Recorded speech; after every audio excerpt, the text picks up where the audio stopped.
Hello everyone, welcome to ISPC centre. This is Prashant Kumar. Friends, आज के इस वीडियो में मैं आप लोगों के साथ टीम आईएसपीसी सेंटर के द्वारा 17वीं बीपीएससी मुख्य परीक्षा के लिए कंडक्ट कराए जा रहे सेक्शनल टेस्ट सीरीज के सॉल्यूशन को मैं डिस्कस करूंगा। आज जिस सब्जेक्ट को मैं डिस्कस करने वाला हूं वह है साइंस एंड टेक्नोलॉजी। इसके पूर्व में हमने इंडियन पॉलिटी से संबंधित दो टेस्ट का एक्सप्लेनेशन आपके साथ डिस्कस किया है और आज के इस वीडियो में मैं आप लोगों के साथ बीपीएससी मुख्य परीक्षा की सिलेबस के अंतर्गत GS paper 2 section 3 science and technology का जो सेक्शन है उसका जो टेस्ट हुआ है उसके एक्सप्लेनेशन को मैं डिस्कस कर रहा हूं। आइए सबसे पहले हम लोग संक्षिप्त रूप में प्रश्न को देख लेते हैं और इसके बाद फिर इसके एक्सप्लेनेशन को डिस्कस किया जाएगा।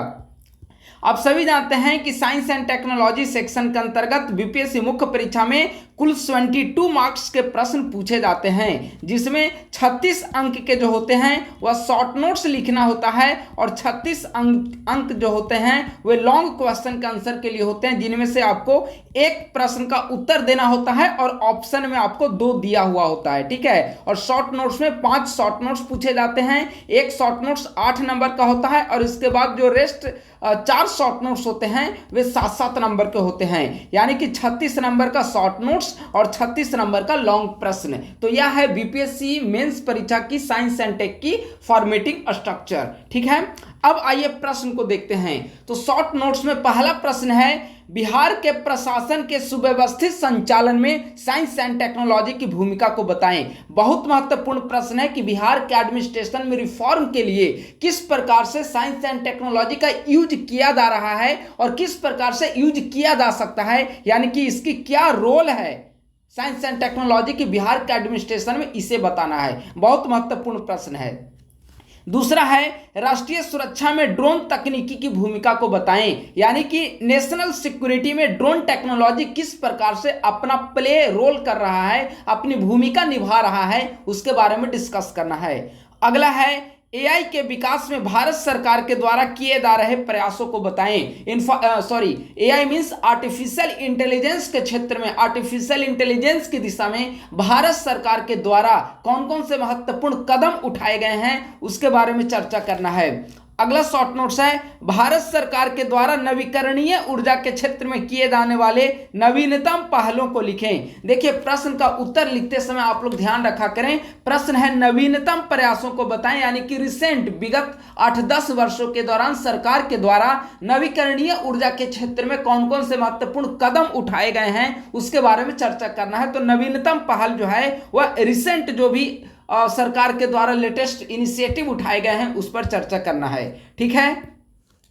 अगला शॉर्ट नोट्स है, भारतीय अंतरिक्ष स्टेशन के लाभ एवं इसके निर्माण से संबंधित विभिन्न चुनौतियों को लिखें। आप सभी जानते हैं कि हाल ही में भारत के प्रधानमंत्री के द्वारा कहा गया है कि वर्ष 2035 ईस्वी तक भारत अपना अंतरिक्ष स्टेशन स्थापित करने में सफलता प्राप्त कर लेगा। तो स्वाभाविक है कि यहां से प्रश्न बनने की प्रबल संभावना है। तो भारतीय अंतरिक्ष स्टेशन के क्या लाभ होंगे और इसके निर्माण से संबंधित क्या क्या महत्वपूर्ण चुनौतियां हैं इसके बारे में चर्चा करनी है। तो इस प्रकार से 5 शॉर्ट नोट्स जो है यहां पर समाप्त हुए। लॉन्ग प्रश्न पहला है, इसरो ने अपनी स्थापना से लेकर वर्तमान समय तक के सफर के दौरान भारत को एक अंतरिक्ष शक्ति के रूप में स्थापित करने में महत्वपूर्ण भूमिका निभाई है। इस कथन को आप किस तरह से देखते हैं, यानी कि किस प्रकार से इसरो ने अपनी स्थापना से लेकर वर्तमान समय तक में अपने जो भी इनिशिएटिव लिए हैं, जो भी महत्वपूर्ण उन्होंने कार्य किया है, सैटेलाइट का उन्होंने प्रक्षेपण किया है, कई सारे अन्वेषणात्मक उपग्रह लॉन्च किए गए हैं, तो उन सभी के कारण भारत आज वैश्विक पटल पर एक अंतरिक्ष महाशक्ति के रूप में, स्पेस सुपर पावर के रूप में अपनी पहचान को बना पाया है। तो इस स्टेटमेंट को आप किस प्रकार से देखते हैं इसके बारे में डिस्कस करना है, या इन दोनों में से किसी एक प्रश्न का उत्तर लिखना था। तो या में करके पूछा गया है, सुपर कंप्यूटर क्या है, सुपर कंप्यूटर के विभिन्न क्षेत्रों में अनुप्रयोगों को लिखें, भारत में सुपर कंप्यूटर से संबंधित क्या मुख्य चुनौतियां हैं। प्रश्न इसमें 3 डायमेंशन डायमेंशन पूछा गया। पहला डायमेंशन सुपर कंप्यूटर से आप क्या समझते हैं, दूसरा डायमेंशन डिफरेंट सेक्टर में इसके क्या यूज हैं, और तीसरा डायमेंशन भारत में सुपर कंप्यूटर से संबंधित क्या महत्वपूर्ण चैलेंजेज हैं। तो ये जो था यहां पर हमने प्रश्न को डिस्कस किया। अब इसके आंसर को हम लोग एक एक करके इसके आंसर को हम लोग डिस्कस करते हैं। जो भी महत्वपूर्ण प्रश्न है उसे यहां पर शामिल करने का प्रयास किया गया है। बाकी जो महत्वपूर्ण प्रश्न होंगे उसे आगामी टेस्ट में इंक्लूड किया जाएगा। ठीक है, देखिए संक्षिप्त रूप में आपको मैं जानकारी बता दूं कि ये जो हमारा 17वीं बीपीएससी मुख्य परीक्षा का जो पेड बैच चल रहा है उसे सक्षम बैच का नाम दिया गया है। ठीक है, तो यह बेसिकली टेस्ट सीरीज का बैच नहीं है, यह जो है वह बेसिकली डेली आंसर राइटिंग का बैच है। यानी कि प्रतिदिन एक प्रश्न, एक लॉन्ग और एक शॉर्ट नोट्स होता है वह लिखने के लिए अभ्यर्थियों को दिया जाता है। और इसके पश्चात प्रत्येक 10 दिनों पर जितने महत्वपूर्ण टॉपिक कवर होते हैं तो प्रत्येक 10 दिन पर एक टेस्ट आयोजित की जाती है और उसी के सॉल्यूशन को मैं आपके साथ डिस्कस करता हूं। तो daily answer writing plus test series, इन दोनों की सुविधा प्रोवाइड किया जा रहा है 17वीं बीपीएससी मुख्य परीक्षा का जो सक्षम बैच है उसके अंतर्गत। ठीक है, तो साइंस एंड टेक का पहला टेस्ट है। अभी हमने प्रश्न को डिस्कस किया, आइए एक एक करके इसका मॉडल आंसर फॉर्मेटिंग है बेसिकली, उसे हम लोग डिस्कस करते हैं। पहला प्रश्न क्या था आप लोग याद करें, बहुत महत्वपूर्ण प्रश्न है। बिहार के प्रशासन के सुव्यवस्थित संचालन में विज्ञान एवं प्रौद्योगिकी की क्या क्या महत्वपूर्ण भूमिका है, इसे बताना है। मानव समाज में दिन प्रतिदिन विज्ञान और प्रौद्योगिकी का तेजी से विस्तार हो रहा है। इसका प्रयोग विभिन्न क्षेत्रों में मानव जीवन को सुविधाजनक बनाने के लिए किया जा रहा है। बिहार में प्रशासनिक व्यवस्था के सुव्यवस्थित संचालन में साइंस एंड टेक्नोलॉजी का उपयोग निम्न रूपों में समाविष्ट है। यानी कि बिहार के प्रशासन के सुव्यवस्थित संचालन में साइंस एंड टेक्नोलॉजी, विज्ञान और प्रौद्योगिकी का प्रयोग निम्नलिखित रूपों में किया जा सकता है।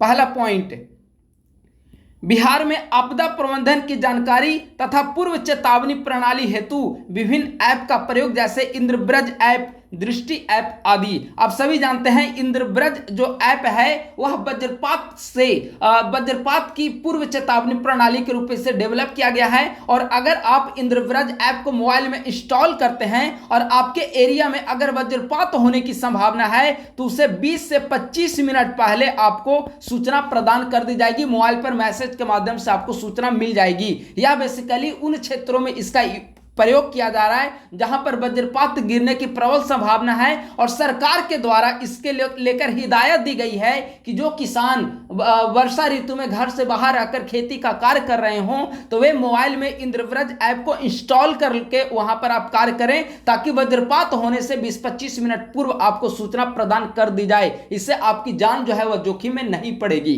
ठीक है, तो इंद्रब्रज ऐप का प्रयोग किया जा रहा है। दृष्टि ऐप, इससे जल की मॉनिटरिंग की जा रही है, बाढ़ वगैरह की संभावना इससे पहले आपको पता चल जाएगी। तो आपदा प्रबंधन के क्षेत्र में सरकार के द्वारा कई सारे इनिशिएटिव लिए जा रहे हैं। इंद्रब्रज ऐप है, दृष्टि ऐप है, हमने दो के यहाँ पर डिस्कस किया। इसके अलावा टेक्नोलॉजिकल देखा जाए, तकनीकी रूप से सरकार कई सारे कार्य कर रही है।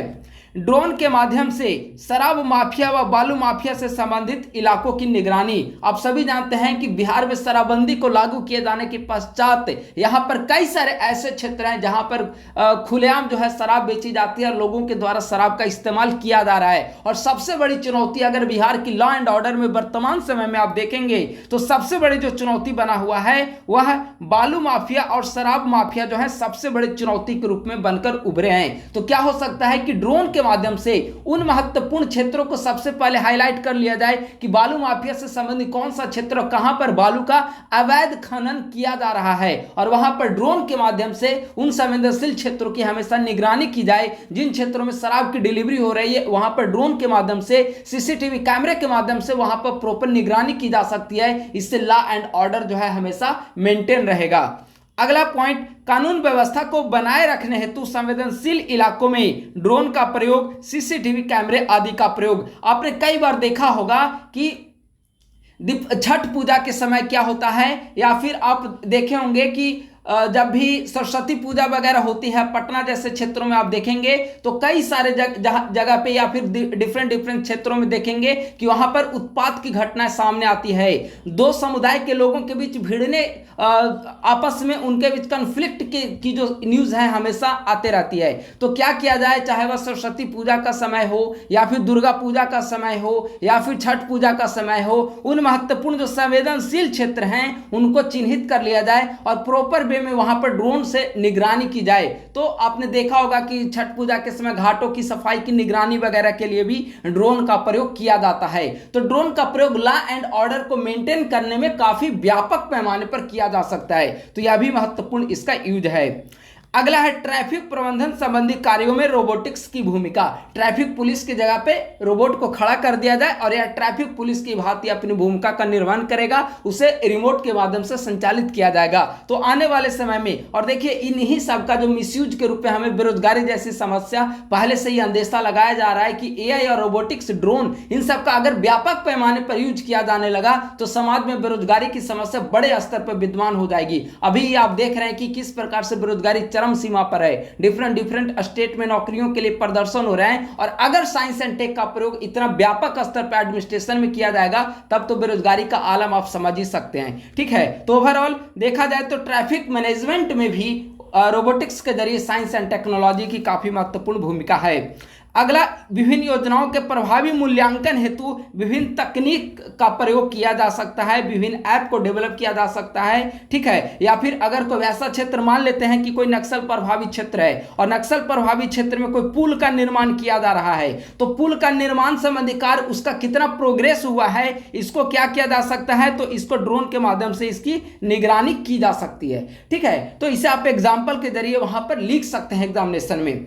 अगला है, आम जनता से प्रशासनिक गतिविधियों, योजनाओं आदि से फीडबैक लेने हेतु सरकार के द्वारा विभिन्न ऐप को डेवलप किया जा सकता है और उस ऐप पर जनता के द्वारा फीडबैक उस ऐप से मंगाया जा सकता है। तो कई सारे यूज हैं जहां जिसे हमने 4-5 महत्वपूर्ण पॉइंट में हमने लिखने का प्रयास किया है। इसके अलावा भी कई सारे महत्वपूर्ण यूज जो है आप इसमें ऐड कर सकते हैं। निष्कर्षतः स्पष्ट है कि प्रशासन के सुव्यवस्थित संचालन में विविध रूपों में विज्ञान एवं प्रौद्योगिकी की भूमिका हमें देखने को मिलती है। तो शॉर्ट नोट्स है, इसे हमने संक्षिप्त रूप में आंसर फॉर्मेटिंग देने का कार्य किया है। अगला आइए दूसरे प्रश्न की ओर। राष्ट्रीय सुरक्षा में ड्रोन की भूमिका को बताएं। नेशनल सिक्योरिटी में ड्रोन की किस प्रकार से महत्वपूर्ण भूमिका है, इस पर चर्चा करना है। तो ड्रोन का प्रयोग वर्तमान समय में विभिन्न क्षेत्रों में किया जा रहा है। राष्ट्रीय सुरक्षा, नेशनल सिक्योरिटी उनमें एक है। राष्ट्रीय सुरक्षा में ड्रोन की भूमिका निम्नलिखित रूपों में समझा जा सकता है। पहला पॉइंट, सुरक्षा एजेंसियों के द्वारा ड्रोन का प्रयोग दूरस्थ निगरानी, टोह और सूचना एकत्रण में किया जा सकता है, यानी कि इंफॉर्मेशन के लिए, दुश्मनों की निगरानी करने के लिए ड्रोन का प्रयोग किया जा सकता है। अगला पॉइंट, ड्रोन का उपयोग अत्यंत दुर्गम व खतरनाक स्थानों पर दुश्मन या उसकी अवसंरचना पर हमला करने के लिए किया जा सकता है। तीसरा, यह सुरक्षा अभियानों के दौरान पायलटों के जीवन को जोखिम में डाले बिना सैन्य लक्ष्यों को प्राप्त करने में अपनी महत्वपूर्ण भूमिका का निर्वाह करता है।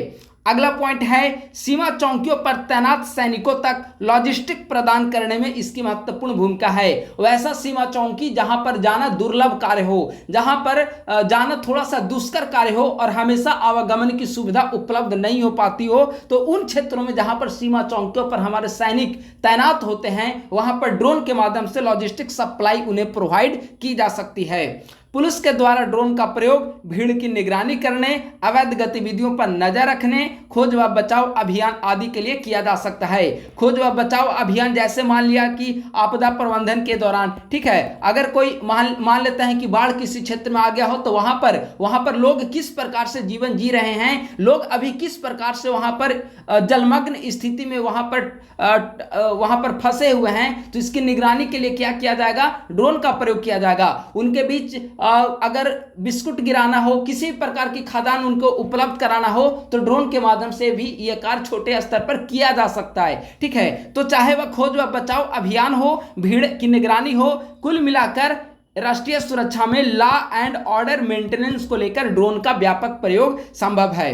अगला, सैन्य बलों की प्रभावशीलता बढ़ाने में यह अत्यंत कारगर हैं। स्वाभाविक है कि अगर सैन्य बलों में टेक्नोलॉजी का व्यापक स्तर पर प्रयोग किया जाएगा तो उनमें इफिशियंसी बढ़ेगी, तो इसके लिए भी ड्रोन तकनीक जो है काफी महत्वपूर्ण भूमिका निभाता है। स्पष्ट है कि राष्ट्रीय सुरक्षा में ड्रोन का प्रयोग विविध रूपों में किया जा सकता है। ठीक है, तो 2 शॉर्ट नोट्स यहां पर कंप्लीट हो गए। अगला है, कृत्रिम बुद्धिमत्ता के विकास के लिए भारत सरकार के द्वारा किए जा रहे प्रयासों को बताएं। यानी कि आर्टिफिशियल इंटेलिजेंस के दिशा में सरकार के द्वारा कौन कौन से महत्वपूर्ण कदम उठाए गए हैं, कौन कौन से महत्वपूर्ण प्रयास किए जा रहे हैं, इस पर चर्चा करनी है। सबसे पहले इसका हम लोग इंट्रोडक्शन में डिफिनीशन को समझने का प्रयास करेंगे। कृत्रिम बुद्धिमत्ता आर्टिफिशियल इंटेलिजेंस से अभिप्राय है कंप्यूटर या कंप्यूटर के द्वारा नियंत्रित रोबोट को ऐसे कार्य करने की क्षमता जो आमतौर पर मनुष्यों के द्वारा किए जाते हैं। यानी कि मनुष्यों के द्वारा जो कार्य किए जाते हैं उसे रोबोट के माध्यम से करना कृत्रिम बुद्धिमत्ता आर्टिफिशियल इंटेलिजेंस कहलाता है। कृत्रिम बुद्धिमत्ता के विकास के लिए भारत सरकार के द्वारा कई सारे प्रयास किए जा रहे हैं। इसे पॉइंट के रूप में मैं डिस्कस कर रहा हूं। आप लोग एग्जामिनेशन में इसे 2-2, 3-3 सेंटेंस में आप लोग एक्सप्लेन करेंगे, और जो अभी वीडियो देखने के बाद जो आप लोग नोट्स तैयार करें उसमें इन सभी पॉइंट्स को आप लोग डिटेल रूप में लिख लें। ठीक है, तो भारत सरकार के महत्वपूर्ण प्रयासों में पहला है AI for all, artificial intelligence for all रणनीति। यह बेसिकली नीति आयोग के द्वारा जारी किया गया है। अगला है GPAI का सदस्य, और हाल ही में इसकी बैठक नई दिल्ली में संपन्न हुई है। GPAI का पूरा नाम है global partnership on artificial intelligence, और भारत इसका संस्थापक सदस्य है। आप इसी से अंदाजा लगा सकते हैं कि भारत इसको लेकर कितना सीरियस है। अगला है NAIP, national artificial intelligence programme, NAIP राष्ट्रीय कृत्रिम बुद्धिमत्ता कार्यक्रम, NAIP यानी कि नेशनल आर्टिफिशियल इंटेलिजेंस प्रोग्राम। अगला है रेज मिशन। उसके बाद है AI पर 7 सूत्री रणनीति। इसमें आप देखेंगे कि सरकार के द्वारा रिसर्च एंड डेवलपमेंट पर फोकस किया जा रहा है। AI से संबंधित अवसंरचना के विकास को लेकर फोकस किया जा रहा है। मानव जो कौशल है उसके डेवलपमेंट से संबंधित फोकस किया जा रहा है। तो AI पर 7 सूत्री रणनीति, इसमें 7 महत्वपूर्ण पॉइंट दिए गए हैं, तो आप लोग इसे नोट कर लेंगे। इसके बाद है रिसर्च एंड डेवलपमेंट पर बल। देखिए, अभी जो भारत सरकार है वह अपनी कुल बजट का सिर्फ 0.7% बजट जो है वह रिसर्च एंड डेवलपमेंट पर खर्च करती है। तो अगर डिफरेंट क्षेत्रों में तकनीक के प्रयोग को बढ़ाना है तो हमें रिसर्च एंड डेवलपमेंट की दिशा में जो बजट आवंटन किया जा रहा है उसमें और वृद्धि करनी होगी। इस दिशा में काफी बड़े स्तर पर व्यापक रणनीति के साथ हमें काम करना होगा। ठीक है, तो ये सारे महत्वपूर्ण हमने 6 पॉइंट यहां पर लिखे हैं।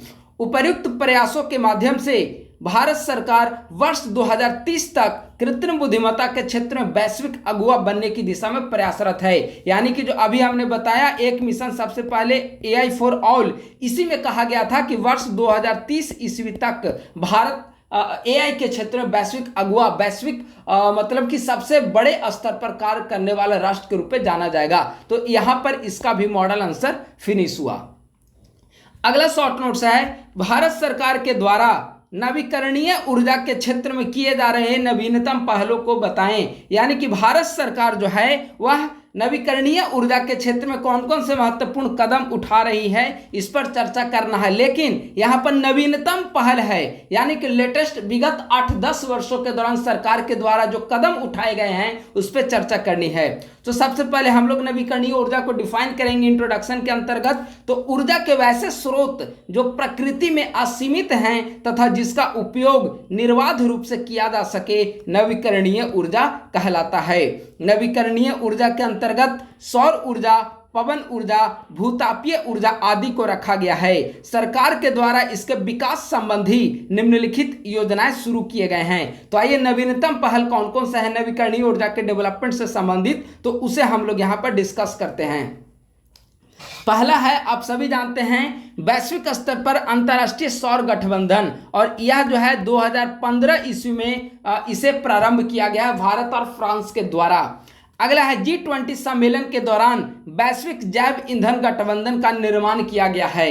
अगला है, सौर ऊर्जा को प्रोत्साहित करने संबंधित प्रधानमंत्री सूर्योदय योजना और PM कुसुम योजना। प्रधानमंत्री सूर्योदय योजना आप सभी जानते हैं कि हाल ही में 1 करोड़ लोगों के घरों के ऊपर छतों के ऊपर रूफ टॉप पॉलिसी है, तो छतों के ऊपर सौर प्लेट लगाया जाएगा ताकि वे अपनी बिजली की आपूर्ति पूरी कर सके और अतिरिक्त बिजली को वे मार्केट में बेच दें और उसके जरिए वे इनकम जनरेट करे। ठीक है, तो यह है पीएम सूर्योदय योजना। और अगला है पीएम कुसुम योजना।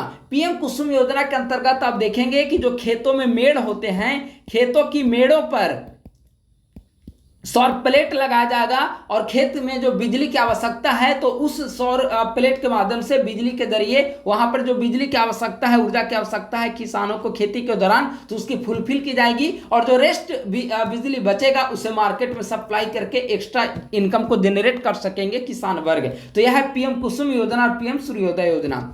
अगला है विशेष आर्थिक क्षेत्र में यानी कि स्पेशल इकोनॉमिक जोन में अपतटीय पवन ऊर्जा क्षमता के उपयोग हेतु राष्ट्रीय अपतटीय पवन ऊर्जा नीति 2015, यानी कि जो विशेष आर्थिक क्षेत्र से संबंधित जो रीजन है वहां पर पवन ऊर्जा की डेवलपमेंट के लिए अपतटीय पवन ऊर्जा नीति 2015 ईस्वी में लाया गया था।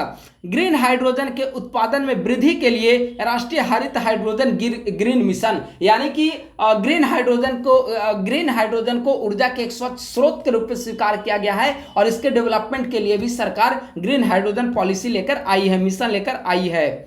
अगला है पेट्रोल के साथ इथेनॉल सम्मिश्रण हेतु राष्ट्रीय जैव ईंधन नीति 2018, यानी कि जैव ईंधन नीति 2018 के अंतर्गत पेट्रोल में इथेनॉल के जरिए इसे इथेनॉल सम्मिश्रित पेट्रोल जो है उसको डेवलप करना।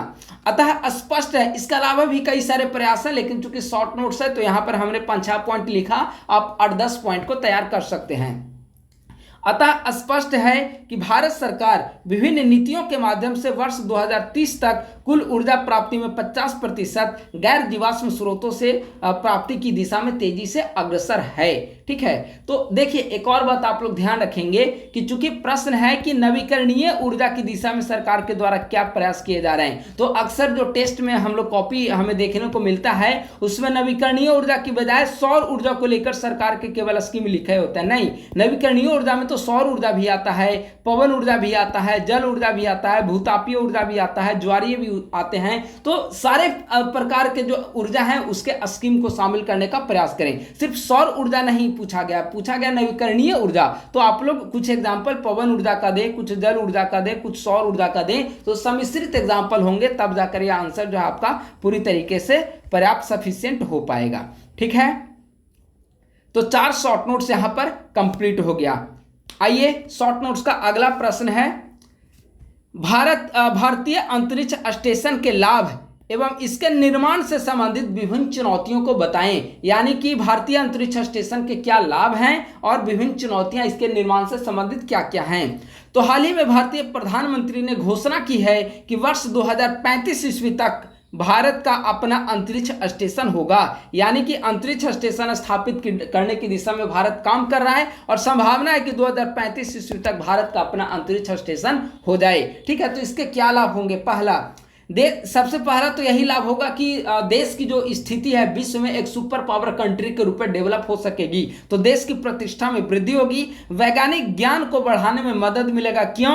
क्योंकि अगर स्पेस स्टेशन स्थापित हो जाएगा तो यहाँ से वैज्ञानिक जाएंगे और वहां पर आराम से वहां पर रिसर्च डेवलपमेंट का कार्य कर पाएंगे, तो वैज्ञानिक ज्ञान को बढ़ाने में वृद्धि होगी।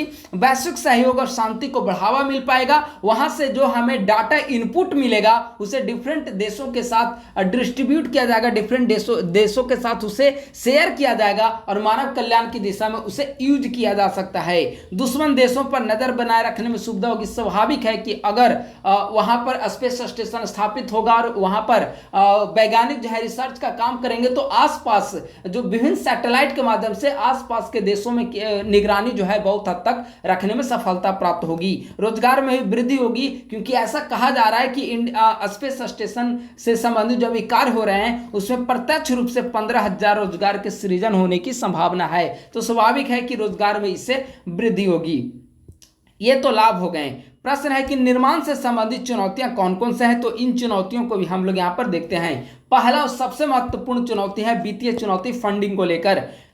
अंतरिक्ष स्टेशन के निर्माण में देखिए अभी कुछ दिन मतलब जब ISS अंतर्राष्ट्रीय अंतरिक्ष स्टेशन का वहाँ पर स्थापना की गई है, तो उसके निर्माण में 160 बिलियन डॉलर का खर्च हो चुका है। ठीक है, अंतर्राष्ट्रीय अंतरिक्ष स्टेशन में। ठीक है, तो 160 बिलियन डॉलर बहुत रकम होती है और भारत जैसे विकासशील देशों के लिए इसे एकत्रित करना काफी बड़ी चुनौती है, वो भी तब जब भारत जो है वह रिसर्च एंड डेवलपमेंट पर सिर्फ जीडीपी का 0.7% खर्च करता है। यानी कि जीडीपी का सिर्फ 0.7% खर्च वह करता है R&D, रिसर्च एंड डेवलपमेंट के क्षेत्र में। तो इसे और थोड़ा सा बढ़ाने की आवश्यकता है।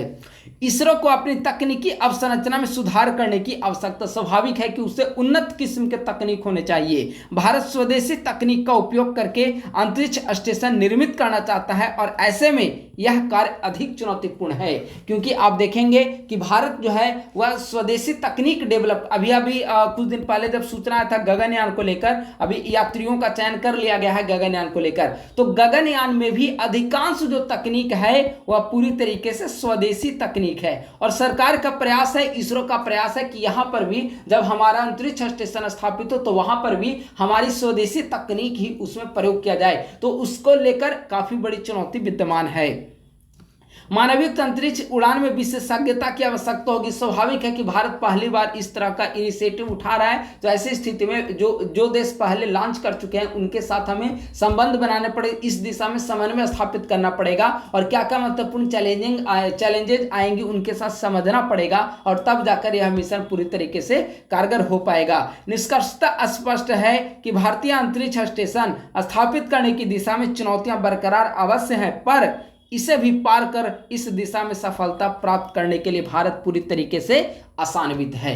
ठीक है, तो यह भी प्रश्न बहुत अधिक महत्वपूर्ण है। पहला प्रश्न और लास्ट प्रश्न शॉर्ट नोट्स बहुत महत्वपूर्ण है। अब आइए लॉन्ग प्रश्न को हम लोग डिस्कस करते हैं। लॉन्ग में पहला प्रश्न क्या था, एक मिनट,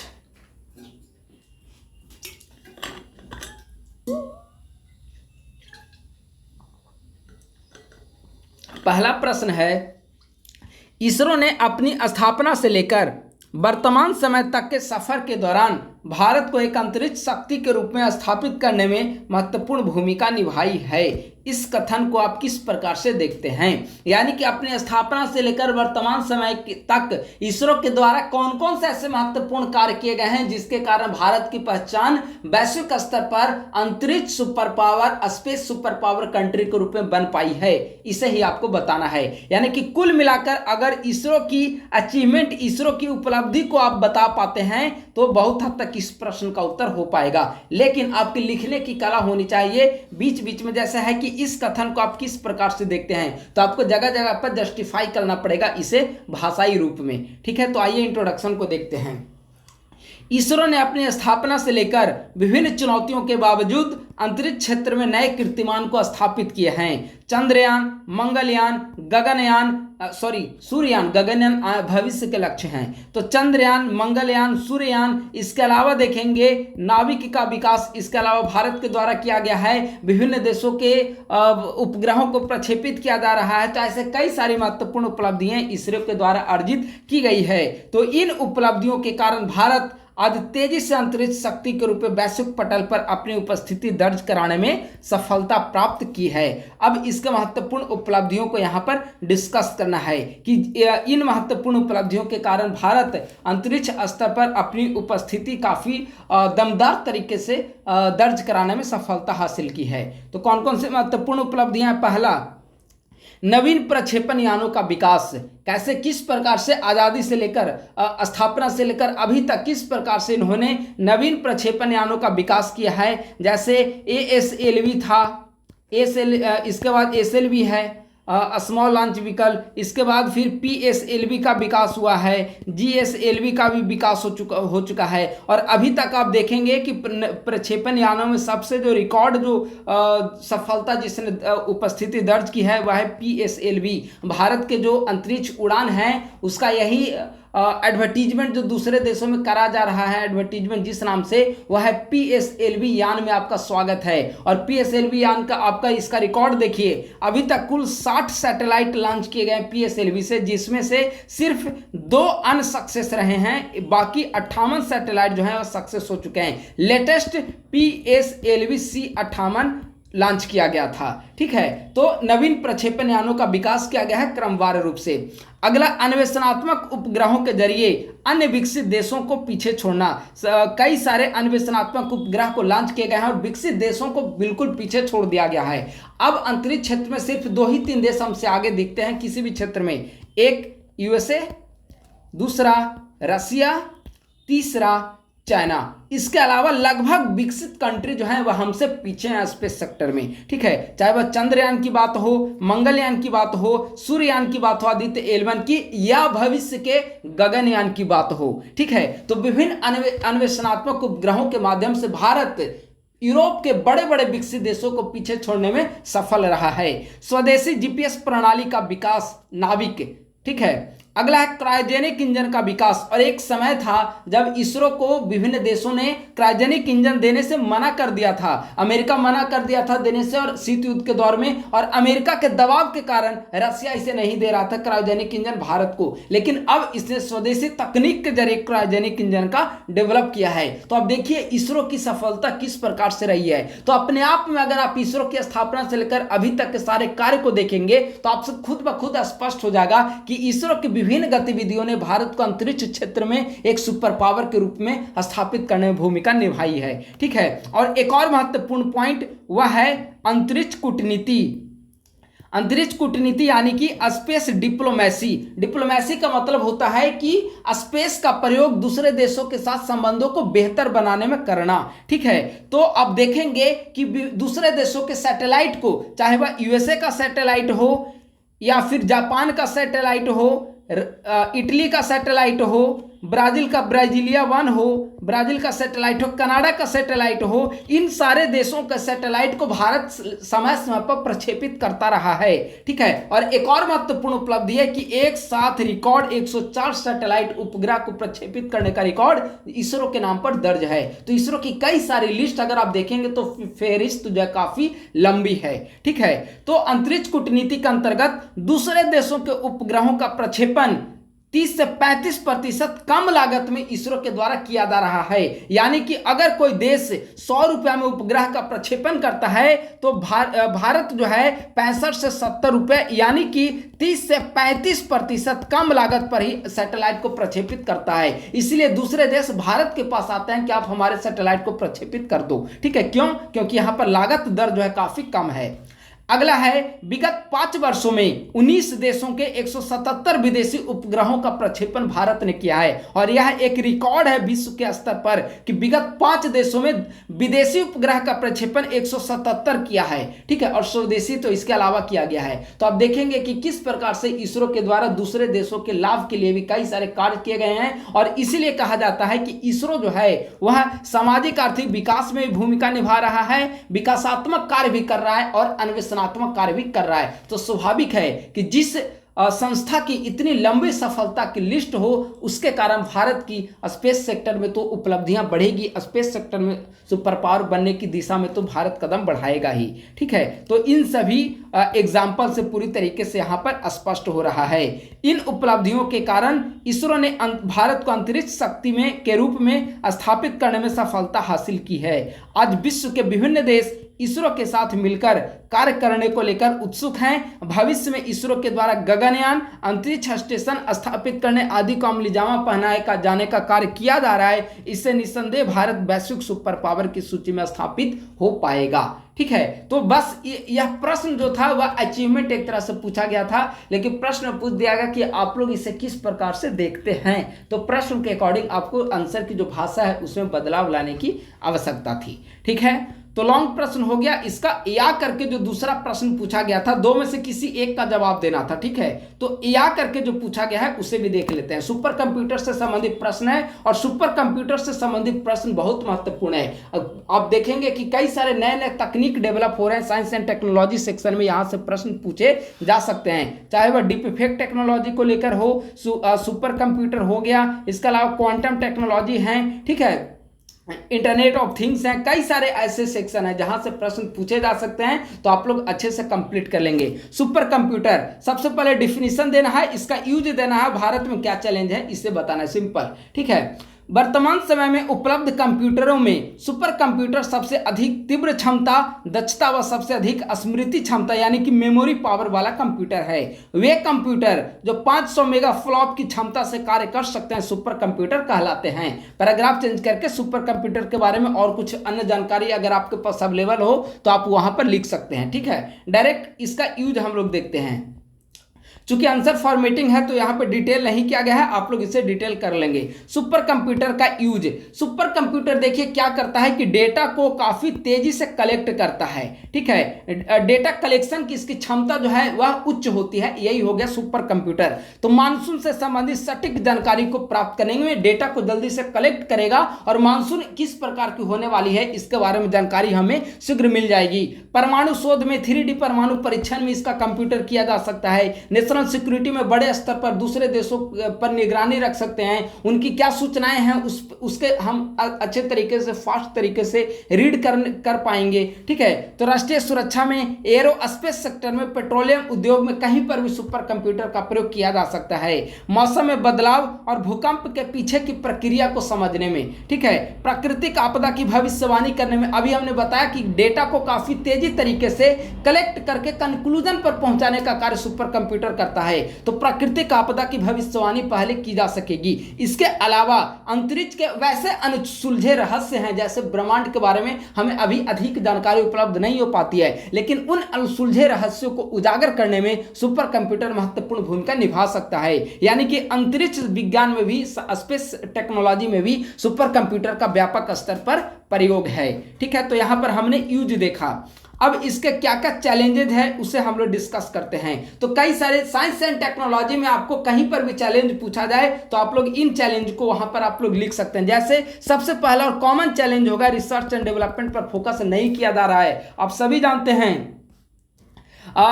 जानते हैं कि रिसर्च एंड डेवलपमेंट में सिर्फ 0.7% खर्च किया जा रहा है सरकार के द्वारा जीडीपी का। ठीक है, तो इस पर और बढ़ाने का काम करना चाहिए सरकार को, यह महत्वपूर्ण चुनौती है। कच्चे माल हेतु विदेशी निर्भरता, कुशल श्रमिक, निजी क्षेत्र की सीमित भागीदारी, धीमी विकास दर। धीमी विकास दर कहने का मतलब है कि विश्व के जो टॉप 500 सुपर कंप्यूटर हैं उसका सिर्फ 6% जो है वह उस भारत की हिस्सेदारी है उसमें, तो इसे और बढ़ाने का काम करना चाहिए। तो ये जो धीमी विकास दर है उस पर काफी तेजी से काम करना चाहिए। निष्कर्षतः सुपर कंप्यूटर की दिशा में भारत में विभिन्न चुनौतियां बरकरार हैं जिससे दूर किए जाने की जरूरत है। और सुपर कंप्यूटर, क्वांटम कंप्यूटिंग, ये इंटरनेट ऑफ थिंग्स, ये सारे जो टेक्नोलॉजी से संबंधित क्षेत्र है वहां पर सरकार को काफी तेजी तरीके से रॉ मटेरियल की दिशा में कार्य करना चाहिए, श्रमिकों को स्किल्ड करने की दिशा में काम करना चाहिए, रिसर्च इनोवेशन की दिशा में कार्य करना चाहिए, रिसर्च डेवलपमेंट पर ज्यादा बजट बढ़ाना चाहिए, निजी क्षेत्र की भूमिका को वहां पर बढ़ाना चाहिए। सुपर कंप्यूटर क्षेत्र में निजी की भूमिका बिल्कुल नगण्य है निजी क्षेत्र की भूमिका। तो इन सभी पर काफी तेजी तरीके से काम करना होगा। ठीक है, तो इस तरह से साइंस एंड टेक्नोलॉजी का जो फर्स्ट टेस्ट हुआ इसका एक्सप्लेनेशन पूरी तरीके से कर दिया गया है। आगामी कुछ दिनों के अंतर्गत जब इसका दूसरा टेस्ट कंडक्ट कराया जाएगा तो उसका भी सॉल्यूशन यहां पर डिस्कस कर दिया जाएगा। आप सभी से निवेदन है कि अगर आप लोग हमारे इस यूट्यूब चैनल पर नए हैं तो हमारे ISPC सेंटर यूट्यूब चैनल को सब्सक्राइब करें और हमारे टेलीग्राम ग्रुप को भी आप लोग ज्वाइन कर लें, जहां पर बीपीएससी की प्रीलिम्स और मेंस सभी की प्रिपरेशन से संबंधित कंटेंट आपको समय समय पर मिलता रहेगा। थैंक यू सो मच, बहुत बहुत धन्यवाद।